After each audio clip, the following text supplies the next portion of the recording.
I'm a bad motherfucker.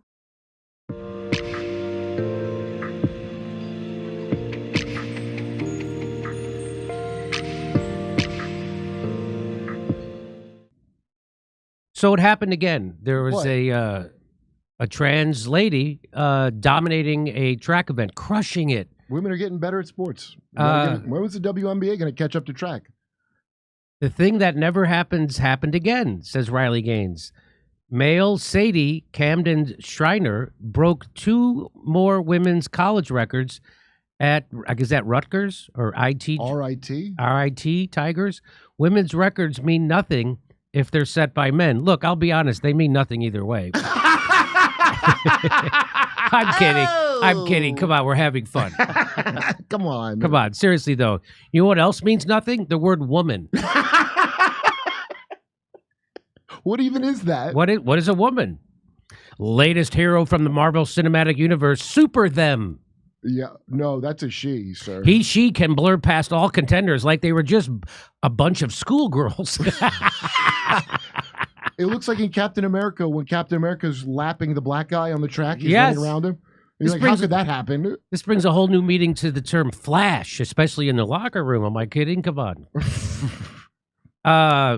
Fair, the term fair, Kurt, is just for skin tone in today's women's sports. I'll tell you that. Yeah. Who, like... So here's the lady. Here's the lady out there getting it done like a good lady. How are the other women going to even see her dick? She's too fast on every level. They'd never catch up to her to see her dick. It's not even an issue. She's just cute enough that if she ends up in prison, in a men's prison, it's a good thing she can run. That's all I'm saying. Yeah, well, she won't be running against women, will she? So you want to see it? Here's a little bit of it. Here's a little bit of it. Watch. She's just gonna. There's no volume. Ooh. She's just gonna kick ass. Look at that tall drink of water. Look at her kicking ass, just blowing right past them.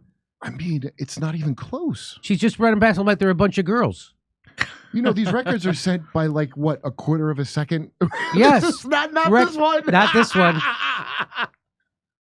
So, anyway, so do you know Justice Ketanji Brown, who got appointed? Yes. They asked her like, what is a what?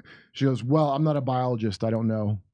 And I'm telling you that people in politics like that, she's sharp, because that's a sharp answer to them. Where is the Benny Hill music for this? Should there be Benny Hill music underneath this? I guess the women could never overtake Benny Hill. Benny would be running and the women couldn't catch him. So guess what? Women's track and field, they gave her the Liberty League Weekly Honor. Oh. RIT sophomore Sadie Rose was named Liberty League Women's Track and Field Performer of the Week. Oh, man. Feminism should land on an aircraft carrier with mission accomplished and a big banner behind it. You did it, gals. She placed first in the 200, 300, and was a member of the winning 1,600-meter They let her compete in a relay. This is college, right? She set the program record in the 200 and the 300 and qualifying for the championship. She now has the top 2 times in those events in RIT program history. She also ran the... Wow. Well, now you know how I feel as a professional comedian when a whole bunch of rich assholes decided that Hannah Gadsby was the future of comedy. Well, what's funny now is nothing that's funny. Look, this news report says she's a woman. That's it. That's all it takes. Yeah, that's who decides that. What do you think? You decide it with your eyes and with measurements of performance and testosterone. Ryan Dawson says, behind every great man is a whole team of slower women. Come on. Is that an Epstein joke? That's a good joke. By the way, like this meme says, women's sports is not a retirement plan for failed male athletes. It's also not even real sports, apparently. How do you retire from a thing that's not even a thing? I think this is that. Is this what you were talking about? What? Is this her? No, this is a different person. It's a different person. They're all trained to not... You're literally... If you're not an expert, you can't comment on reality that you're looking at. Because you're not a... So Yeah, so watch. watch yeah. this. You And some don't that are believe shorter. that a biological male has a physical advantage in sports over a biological female? Not as a definitive statement. Give me an example. Well, no, I don't think. He can't even finish it. It's too stupid. It's like, How many female members of the NBA do you see? Well, I can say that, there's been this news article about men that think that they could beat Serena Williams in tennis, right? That they think that they could actually score a point on her. And it's just not the case. She is stronger than that. What's I'm your sorry, what article? experience, Ben? so what's that? There's no news article about. There's men no that news can't article beat her. about that. And so here you want to go right to the horse's mouth. Here's Serena Williams. She's going to tell you that she can't beat a man. Murray, he was been joking about myself and him playing a match, and I'm like, Andy, seriously, like, are you kidding me? Because for me, tennis and men's tennis and women's tennis are completely almost two separate sports. So I'm like, if I were to play Andy Murray, I would lose 6-0, 6-0 in 5 to 6 minutes, maybe 10 minutes, because it's true. It's true. It's a completely. It's a completely different sport. The men are a lot faster, and they serve harder, they hit harder. It's just a different game, and I love to play women's tennis, and I only want to play girls because I don't want to be embarrassed. I would not do the tour. I wouldn't do Billie Jean any justice. So Andy, stop it. Yeah. I'm not gonna let you kill me. So there Letterman couldn't believe it. right? He was Did you like, not watch tennis? so here, Serena Williams once challenged a men's player at the Australian Open. Oh, I remember this, and she was funny about it after, right? Yeah. Did she challenge one of the top guys? No, she challenged. She said anybody ranked around the top 200 if someone wanted to. So 200 or above. Try to make it fair. She tried to make it fair. So this guy took her up on it. That guy. His name is Karsten Brasch. And Brasch would smoke cigarettes and sip beer during the changeovers. And to be honest, he no longer looked part of a fit professional athlete. Middle-aged smoking. He got up that morning and he went and played a round of golf before he came there. And he was drinking and smoking. Right. It made no matter. He led 5-0 over Serena before winning the set 6-1 and then posted a 6-2 set victory over Venus. He did pull sisters. But she was like, I like her because I remember this. We talked this a long time ago. John McEnroe, they were mad that he said that she's world class. She's the best in the world, female tennis, but she couldn't beat a man at it. The reporters were outraged, and I saw another clip of someone else demanding he apologize for saying that. Yes, John McEnroe. Yeah, I've seen two different ones where they couldn't believe. The woman herself is saying it can't be done. Oh, they wanted. She's the expert. They wanted John McEnroe to apologize for that on CBS Morning News. Remember with Charlie Rose. It was all in good fun, but 19 years later and a record 6 Australian Open titles later, Williams laughingly insists recall of the event was not in her memory bank. So just to let you know, Glenn Greenwald tweeted this out. He says, Renee Richards, now I remember this. It happened in my lifetime. That was the first trans female tennis player. And she transitioned in her 40s. She sued the WTA after her transition in 1977 at the age of 43, and she won the right to compete against pro-female players. She rose to the top 20 in women's sports in her mid-40s. It wasn't controversial? In her mid-40s. Richards, a real brave pioneer of trans rights and visibility, herself now believes it was wrong for her to compete with women. She regrets suing. She says she'd have destroyed all women players if she transitioned in her 20s. So if she was playing in her 20s, she would have. In her 40s, she was almost beating the top women who were in their 20s. Both Chris Evert and Martina Navratilova are among the 20th century's greatest athletes, pioneers for women's tennis only after Billie Jean King. Chris Evert and Richards almost beat her when Chris Evert was number 1 in the world and Richards was 44 fucking years old. Both of those people oppose trans women in pro sports. Well, Chris Evert, Martina Navratilova, and Renee Richards. Here's why I really do sympathize with the female athletes, because I'm the kind of chump who likes stand-up, a thing that, I'm like a loser. I'm not a successful mentality person. and athletes are the same thing. Like, I have the same dog mentality as an athlete. I like the game I'm playing, okay? But the people that fund that, they don't care about your sport.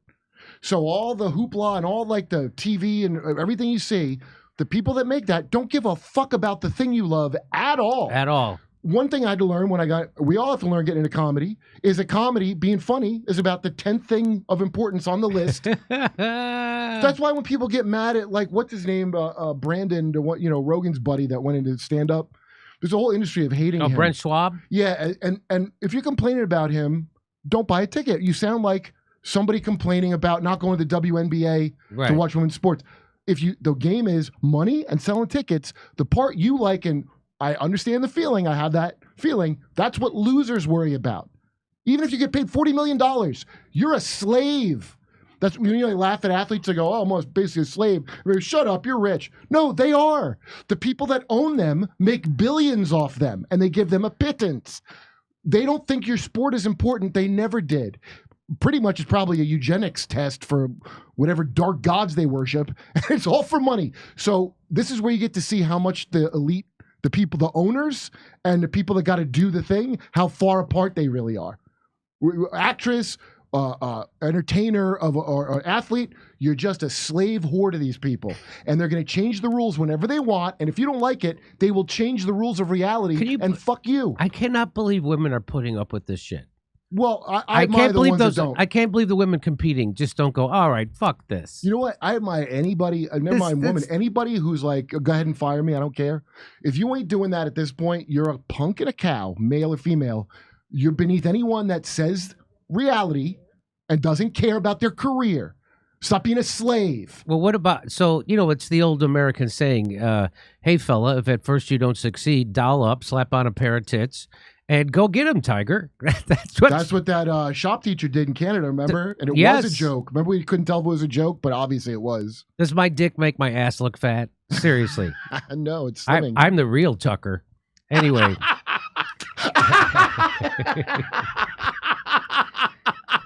Glenn Greenwald, gay man, says this. He goes, the Williams sisters are among the greatest female athletes, yet at least the top 500 male players would beat them easily. Both Everett and Martina are liberals. Martina, when world famous, hired a trans coach in the 80s. And then they kicked her out. Martina Trevelova, she's been excluded from LGBTQ events. Because pioneering lesbian athlete. Who hired a trans person in the 80s to coach her. She's kicked out because she disagrees with trans females but competing in women's sports. Do you know the creepy guy with the dead eye from the Church of Satan was getting flack for saying maybe kids shouldn't be given puberty blockers in the Church of Satan? No kidding. Wow.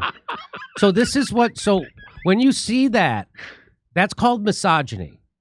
Yeah.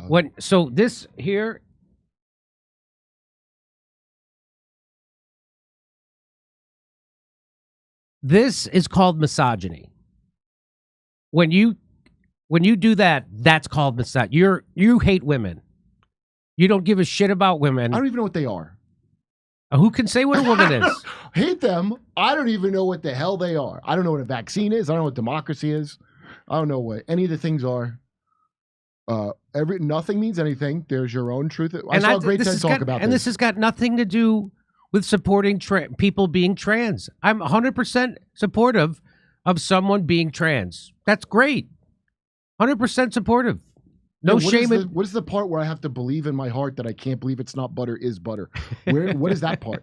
Like it's Jesus Christ I have to believe in. But there is an advantage being born a biological male in sports and in sports and going through puberty with testosterone. Look, don't worry. You have bigger bones, you have bigger lung capacity, you have bigger the whole thing. Don't worry, in a couple generations that will go away. What with all the microplastics and the shrinking taints and the lack of fertility, men's balls are smaller now. Like, don't worry, we're mutating into the small gray Greta Thunberg aliens that you dream of. Okay. Right now, we're not there yet. It's still massive differences. Okay, over to Steph. Yeah, I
They found a rabbi hole, tunnels and all.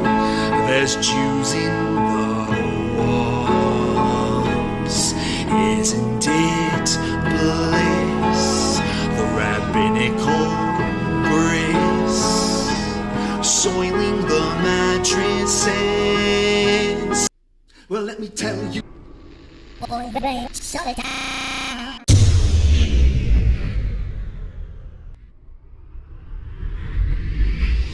If I were Rabbi Shmuley and diddle diddle diddle digga digga diddle diddle dum, all day long I'd diddle little bums. If I were a Shmuley man, I'd peddle all my dildos, dreidel dildos, selling dildos with my daughter and her mum.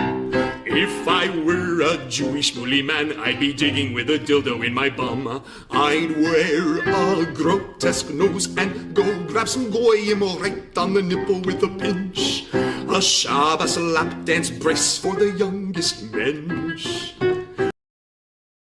On a scale of 1 to 10, how much do you hate shitty coffee? I, for one, really hate shitty coffee, which is why I'm excited to introduce to you a company that's revolting against shitty coffee, and it's called the 1775 Coffee Company. Now, I haven't had it yet because I only drink decaf. Steph has had it. Steph, how do you like it? I really like it. You know what? I have a French press, and so I've been using my French press and totally enjoying it. It's delicious. It's smooth. It's smooth. So 1775, the world awakened. In 1775, the world awakened to a new era. And now it's 1775 Coffee Company is bringing you a coffee that embodies that revolutionary spirit. Crafted with passion and precision, our beans are ethically and exclusively sourced from the finest coffee beans farms of Bolivia. Didn't know that. 1775 Coffee Company's farm-to-cup journey ensures the highest quality of authenticity and sustainability from start to finish. With each sip, your palate will recognize and appreciate the dedication and passion that goes into crafting this single-sourced brew. 1775 Coffee Company takes pride in offering customers a truly exceptional coffee experience with their premium coffee collection. But their dedication to this revolution extends beyond the realm of taste. Safeguarding freedom of speech is critical right now, which is why 1775 Coffee Company has joined forces with Rumble in defense of one of our most fundamental rights, freedom of speech. Coffee that's sure to awaken all your senses, including the sense of freedom. So choose 1775 Coffee by going to 1775coffee.com/litter. That's LITTER, and use the code LITTER for 10% off the checkout on your first order. 1775 Coffee, brewed to perfection, crafted with revolution.